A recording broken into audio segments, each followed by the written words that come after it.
Once again, the country is bumping up against the federal debt limit. Secretary of the Treasury Jack Lew has sent a letter to Congress today saying we'll hit the debt limit in a week and a half. He's urging Congress to raise it as soon as possible. Lew says he'll be able to fund the government on a temporary basis using what he calls extraordinary measures.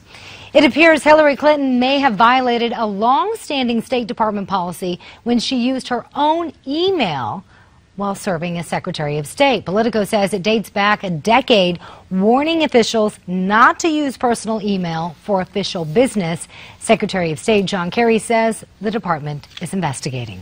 I think we have all the ones that are state.gov, which are appropriately the ones in the purview of the department. But let me check on that when I actually have time to pay attention to such an important issue when I get home.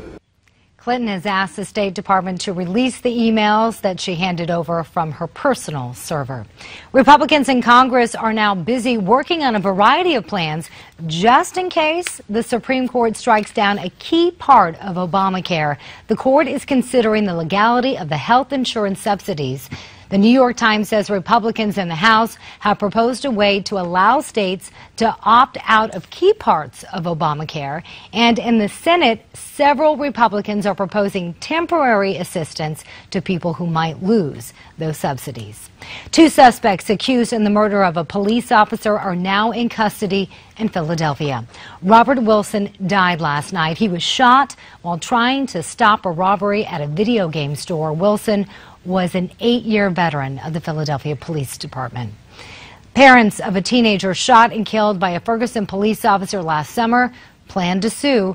Michael Brown's parents say they'll file a lawsuit against the city of Ferguson and Officer Darren Wilson. We've always felt from the very beginning that Officer Darren Wilson did not have to shoot and kill Mike Brown Jr. in broad daylight. The Department of Justice just cleared Officer Wilson, saying there isn't enough evidence for civil rights charges against him. ISIS once again attacks history. The terror group has reportedly taken bulldozers to the 3,000-year-old city of Nimrud. This is what it looked like in the past. It's unclear exactly how much damage has been done. This comes just a couple of weeks after this video surfaced showing ISIS fighters destroying ancient exhibits in Mosul. In Alaska, they have a weird problem, believe it or not enough snow. The Iditarod sled dog race is set to start this Monday, but organizers have to move that starting line about 300 miles north from Anchorage because, well, there isn't enough snow. That was your latest Newsmax Now update. We'll have more coming your way in 30 minutes.